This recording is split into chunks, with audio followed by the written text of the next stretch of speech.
Don't fall for this trap. Kala ng marami okay lang ang kulang ang galaw, basta wala kang nararamdaman. Pero ito ang totoo. Ang Pilipinas, isa sa mga most inactive countries in Southeast Asia. At ang epekto nito, malaki. Obesity, diabetes, at sakit sa puso.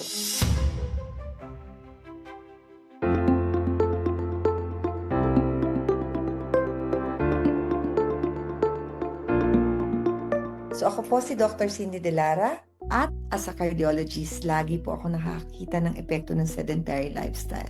At hindi lang ito tungkol sa pagtaba. It's about how inactivity actually silently damages your heart, your sugar, your blood pressure. So kahit feeling mo healthy ka pa din.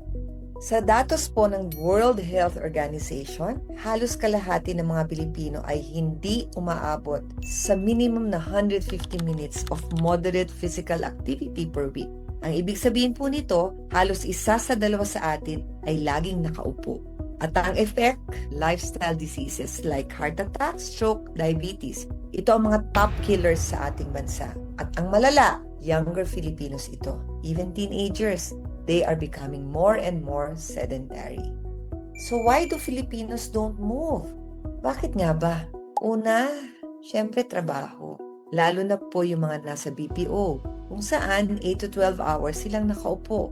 Pangalawa, sobrang traffic sa ating bansa. Ubus na oras mo sa biyahe, kaupo. Wala nang energy para mag-exercise pa. Pangatlo, dahil sa advent ng gadgets, cellphone, Netflix, mobile games, TikTok. And lastly, mindset. Laging niisip, exercise ay pangbata lamang. Kaya madalas, kahit gusto mong gumalaw, ni hindi ka man lang makapagsimula.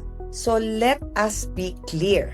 Hindi itong simpleng tamad ka lang. So scientific studies show na kapag kulang ka sa physical activity, tumataas ang risk ng obesity at metabolic syndrome, type 2 diabetes, hypertension at heart disease, or even depression and anxiety. Nako, may pasyente nga akong 42 years old. Hindi naman obese, pero halos walang physical activity. Isang araw, dinala na kaagad sa ER dahil sa chest pain. Turns out, nagkaroon na siya ng mild heart attack. So that's how inactivity actually sneaks up on you. Myth, kailangan ba ng gym membership?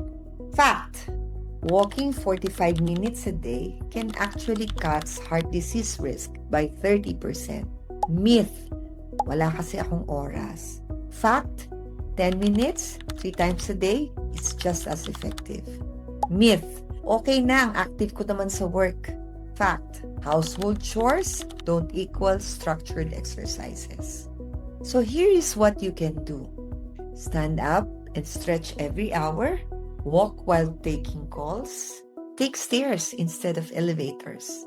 Most importantly, make family time active. Walk after dinner, you dance, you play with the kids. Tanong, Dok, paano kung may sakit ako at hindi ako makapag-exercise? Meron naman pong mga safe options like chair exercises, some stretching, or light yoga. Dok, paano po kung busy? Meron din naman tinatawag na micro-workouts. 10 minutes here, 10 minutes there, and it all adds up. So don't forget, your body is made to move. Konting galaw araw-araw, malaking protection yan habang buhay. Ito po si Dr. Eileen Cynthia De Lara. Please subscribe to my channel if you haven't already. Always remember, your health is your priority.